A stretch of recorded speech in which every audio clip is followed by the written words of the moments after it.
নমস্কার বন্ধুরা, আমি সুপর্ণা। আজ আমি আপনাদের শোনাব সুনীল গঙ্গোপাধ্যায়ের লেখা ভিতরের চোখ। অফিসের কাজে বোম্বে গিয়েছিলাম। ভাবলাম চট করে একবার গোয়া থেকে ঘুরে আসা যাক। হাতে 3 দিন সময় আছে। পাঞ্জিমে একদিন কাটাবার পর চলে গেলাম কালাগুঙ্গুটের সমুদ্র তীর দেখতে। তখন বিকেল শেষ হয়ে এসেছে, চতুর্দিকে অপরূপ নরম আলো। দূরে সমুদ্রে সূর্য অস্ত যাচ্ছে। দৃশ্যের সৌন্দর্য এখানে একটা বিশাল মহিমা বিস্তার করেছে। আমি চুপ করে দাঁড়িয়ে রইলাম। এখানে বেশ ভিড়। হিপিদের বড় একটা দল তো রয়েছেই, তাছাড়া এখন ভ্রমণকারীদের মাস এবং ভ্রমণকারীদের মধ্যে বাঙালি সংখ্যা যথেষ্ট। প্রায় বিচের ওপরেই একটা ছোট্ট রেস্তোরাঁ, সেখানে বসবার জায়গা নেই। বাড়ির উপরে হুটোপুটি করছে অনেকে, কেউ কেউ এগিয়ে যাচ্ছে জলের দিকে। জল বেশ খানিকটা দূরে। একটি পুরুষ একটি রমণীকে আমি পাশাপাশি জলের দিকে এগিয়ে যেতে দেখলাম। আমি শুধু দেখতে পাচ্ছি তাদের পিঠের দিক সূর্যাস্তের দিক এগোচ্ছে বলে বিপরীত দিক থেকে আসা আলোয় তাদের শরীর দুটো কালো রেখায় আঁকা। হাওয়ায় উড়ছে মেয়েটির আঁচল, ছেলেটির হাতে সিগারেট, মন্থর তাদের চলার ভঙ্গি। হঠাৎ আমার বুকের মধ্যে একটা ধাক্কা লাগলো। মনে হলো ওই মেয়েটির হেঁটে যাওয়ার ভঙ্গি আমার পরিচিত। আর একবার তাকিয়ে আমি নিশ্চিত হলাম, রূপাকে আমি এতদিন ধরে এভাবে দেখেছি যে আমার ভুল হবার কথা নয়। শুধুমাত্র পেছন দিকটা দেখে, তাও প্রায় 100 গজ দূর থেকে এবং গোধূলিকালীন ম্লান আলোয় কোনো মেয়েকে চিনতে পারবার কথা নয়। কিন্তু আমার মনে কোনো দ্বিধা রইল না। আমি অপেক্ষা করলাম না, পেছন ফিরে হাঁটতে শুরু করলাম। রূপা জলের ধার থেকে এক্ষুনি ফিরে আসবে, হাত যেন আমাকে দেখতে না পায়। আমার অভিমান বড় তীব্র। তাছাড়া রূপা হয়তো ভেবে বসতে পারে ও ওখানে ওর স্বামীর সঙ্গে বেড়াতে আসবে জেনেই আমি এখানে এসেছি। মেয়েদের মন বড় বিচিত্র। আমি এখনো রূপার জন্য কাতর হয়ে আছি, কিংবা ওদের সুখে বিঘ্ন ঘটাতে এসেছি, এরকম ভেবে বসাও বিচিত্র নয়। আমার ট্যাক্সি অপেক্ষা করছিল। ফিরে এসে বললাম, চলো। ট্যাক্সিওয়ালা অবাক। মাত্র 15 মিনিটের জন্য কেউ এত টাকা খরচা করে ট্যাক্সি ভাড়া নিয়ে কালুঙ্গুটের বেলাভূমি দেখতে আসে না, কিংবা প্রকৃতি আমার জন্য বিস্বাদ হয়ে গেছে। পাঞ্জিমে ফিরে ঠিক করলাম তার পরের দিন ভোরেই বাস ধরে ফিরে যাব বোম্বে। রূপাও নিশ্চয়ই পাঞ্জিমে আসবে, তখন আমার সঙ্গে দেখা হোক আমি চাই না। একবার শুধু মনে হয়েছিল, যদি রূপা না হয়, আমার দিক থেকে পিছন ফিরে থাকা একটি নারী মূর্তি, উড়ন্ত শাড়ির আঁচল, শুধু এইটুকু দেখেছি। পরক্ষণেই মনে হলো ওই মেয়েটা রূপা ছাড়া আর কেউ নয়। আমি নিজের সঙ্গেই নিজে একটা বাজি ধরে ফেললাম এবং ফিরে গেলাম পরদিন ভোরে। রূপার সঙ্গে দ্বিতীয়বার আমার দেখা কলকাতার রবীন্দ্র সদনে। দেখা মানে এবারও এক পক্ষের ব্যাপার, অর্থাৎ আমি শুধু দেখেছি, রূপা দেখেনি। একটা বিখ্যাত নাটক দেখতে এসেছিলাম। টিকিট হাতে নিয়ে রবীন্দ্র সদনের কাঁচের দরজাগুলোর সামনে এসে সবেমাত্র দাঁড়িয়েছি, দেখলাম ভেতরের লবিতে আরও 2-3 জন নারী পুরুষের সঙ্গে দাঁড়িয়ে আছে রূপা। এবারও আমার দিকে পেছন ফেরা। নতুন ডিজাইনের খোঁপা একটা ময়ূরকণ্ঠী রঙের সিল্কের শাড়ি পরেছে, হাতে একটা অনুষ্ঠানপত্র, খুব গল্পে মত্ত। দাঁড়িয়ে পড়লাম আমি।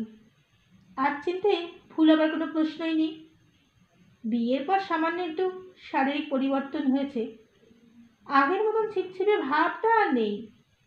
তবু ওর হাতের একটা আঙুল শুধু দেখলেও বোধ হয় আমি চিনতে পারব। এখন ভিতরে ঢুকলে রূপার চোখে পড়ে যাওয়ার সম্ভাবনা খুবই। ঠিক করলাম একটু পরে ঢোকা যাবে, এখন গিয়ে দরকার নেই। সিঁড়ি দিয়ে নেমে এসে চলে এলাম ময়দানে। একটা সিগারেট ধরিয়ে হাঁটতে লাগলাম। খানিকটা বাদে ঘড়ি দেখে বুঝলাম এতক্ষণে নাটক আরম্ভ হয়ে গেছে। এখন সকলেই ভিতরে ঢুকে গেছে, এখন যাওয়া যেতে পারে।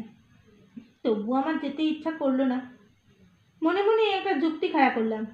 নাটক শুরু হবার পরে ভিতরে ঢোকা অভদ্রতা, অন্য দর্শকদের ব্যাঘাত হয়। আসলে একই হলঘরের মধ্যে এক ছাদের নিচে যেখানে কার হাওয়ায় রূপা নিঃশ্বাসের সঙ্গে আমার নিঃশ্বাস মিলবে, আমি থাকতে চাইছিলাম না। আমার জীবনে রূপা নামে কেউ নেই। অনেকক্ষণ একলা একলা ঘুরলাম ময়দানের অন্ধকারে। তারপর হঠাৎ একসময় আমি ভাবলাম, আমার কি মন খারাপ? আমি একা অন্ধকারে ঘুরছি কেন?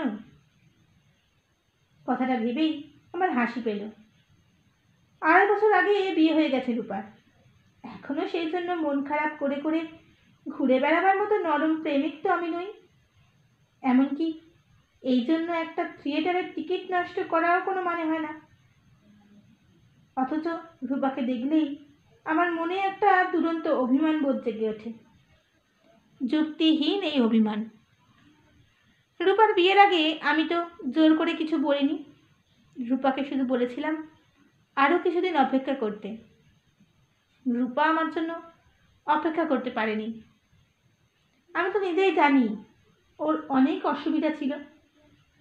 যাই হোক, সেই সব এখন চুকে ফুটে গেছে। কিন্তু কলকাতা শহরটা আসলে খুব ছোট, কোথাও না কোথাও দেখা হয়ে যাবার সম্ভাবনা থাকে।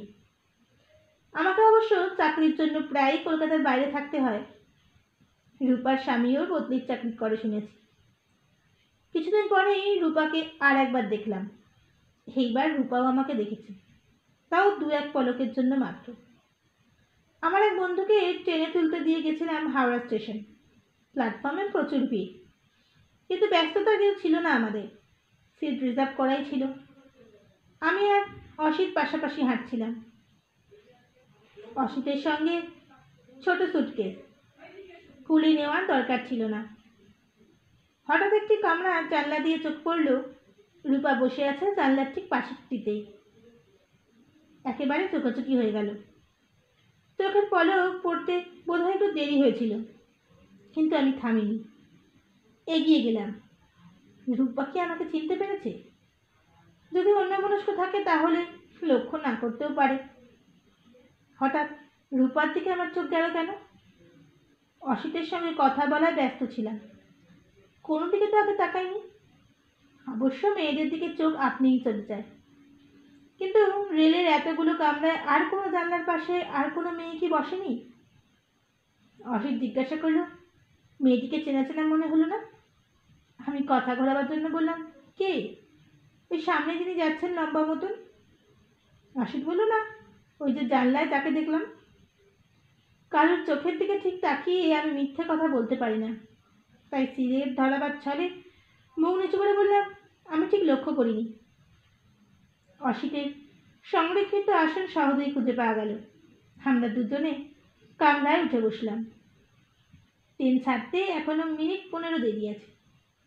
কিছুক্ষণ গল্প করার পর আমি লক্ষ্য করলাম প্ল্যাটফর্ম দিয়ে হেঁটে যাচ্ছে রূপা, হাতে একটি জলের ফ্ল্যাক্স, চোখে কিছু একটা খোঁজার দৃষ্টি। কি আর খুঁজবে, জলের কল নিশ্চয়ই। একটু পরে যখন ট্রেন ছাড়লো আমি প্ল্যাটফর্মে নেমে দাঁড়ালাম। ট্রেনটা চলতে লাগলো আমার সামনে দিয়ে। অসিতের উদ্দেশ্যে আমি রুমাল ওড়াতে লাগলাম। আরেকবার রূপার দিকে চোখ পড়বেই, কিন্তু সঠিক সময়ে আমি চোখ ফিরিয়ে নিতে পেরেছি এবং রুমালটা পুড়ে নিয়েছি পকেটে। ট্রেনটা প্ল্যাটফর্ম ছেড়ে যাবার পর আমার মনে হলো আমি এবার সত্যিই রূপাকে আমার জীবন থেকে বিদায় দিলাম। এরপর সত্যিই আর বছর 3-এর মধ্যে রূপার সঙ্গে আমার দেখা হয়নি।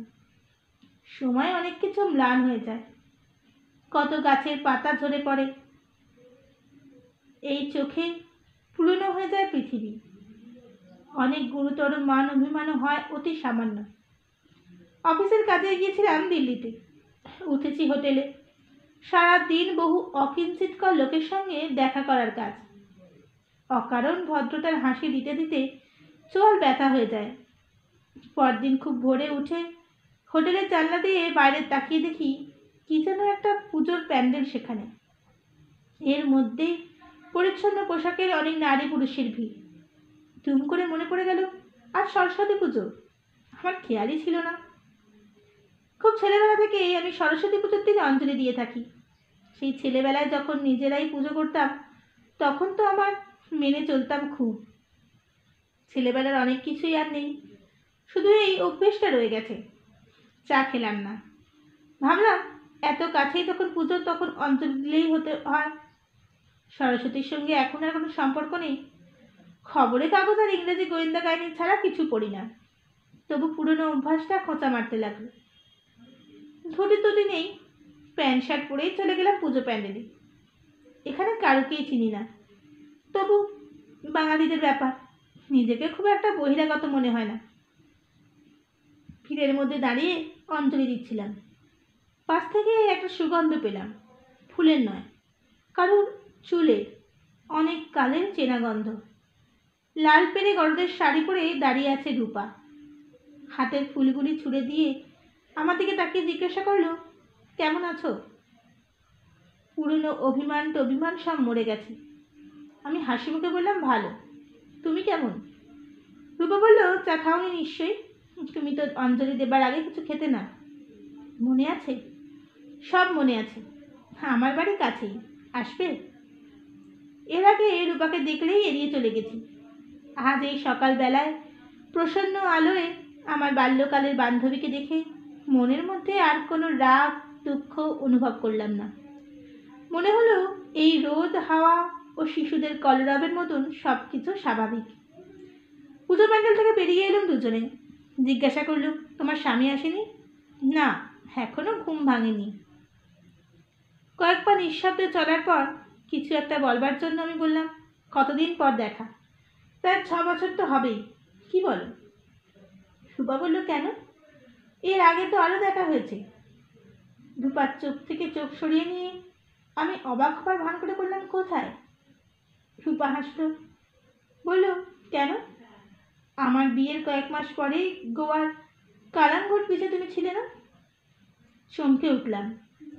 শুধুমাত্র পেছন দিক থেকে দেখে আমি যে মেয়েটিকে রূপা কিনা এই সম্পর্কে তো দ্বিধা করেছিলাম, আর রূপা আমাকে কখন দেখলো? রূপা বলল, আমি ফিরে এসে তোমায় আর খুঁজে পেলাম না। অনেকক্ষণ দাঁড়িয়েছিলাম তোমার জন্য। আমার হাতে বেশি সময় ছিল না, ট্যাক্সি অপেক্ষা করছিল। আমি ভেবেছিলাম পাঞ্জিমে ফিরে এসে অন্তত দেখা হবেই। ছোট জায়গা তো, তোমাকে কয়েকটা কথা বলার ছিল। আমি পরদিন ভোরেই, তারপর রবীন্দ্র সদনে। তুমি গেট দিয়ে ঢুকছিলে। সেদিন তুমি আমাকে দেখতে পেয়েছিলে। কেন পাবো না? তুমি অন্যদিকে ফিরেছিলে। মেয়েদের ফিরে একটু আলাদা চোখ থাকে, জানো না? সেই চোখ দিয়ে দেখেছিলাম।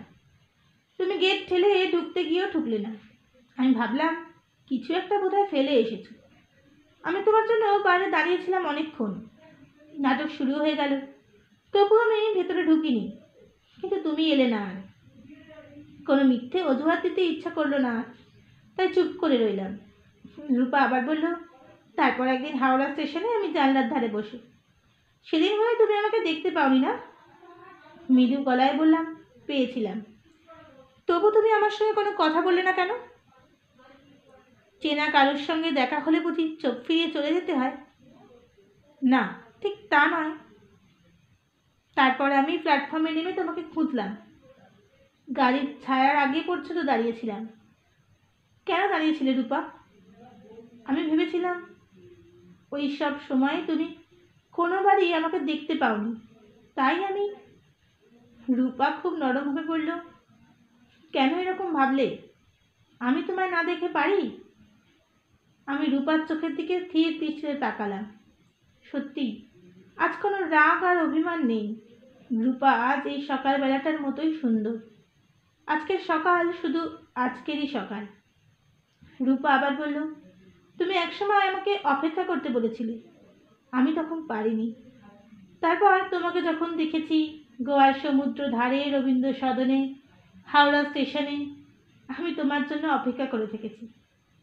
তোমাকে একটা কথা বলার ছিল, কিন্তু তুমি আসোনি। আমি বললাম, আজ সে কথা বলার দরকার নেই, আমি সব বুঝতে পেরে গেছি। সত্যিই বুঝতে পেরেছো? না হলে মনটা এমন পরিষ্কার লাগছে কেন? জনমিলন রাস্তার বিরাট আকাশের নিচে নরম রৌদ্রে রূপার পাশে দাঁড়িয়ে থেকে আমার মনে হলো এই নারী আর আমার নয়, কিন্তু আমি কিছুই হারাইনি, সবই থেকে গেছে। অভিমান আমাকে রিক্ত করে দিয়েছিল, কিন্তু এখন আমি অনুভব করতে পারি, আবার কখনো সমুদ্র বেলায় সূর্যাস্তের মুখোমুখি নারীকে হেঁটে যেতে না দেখলেও সেই দৃশ্য শাশ্বত হয়ে থাকবে।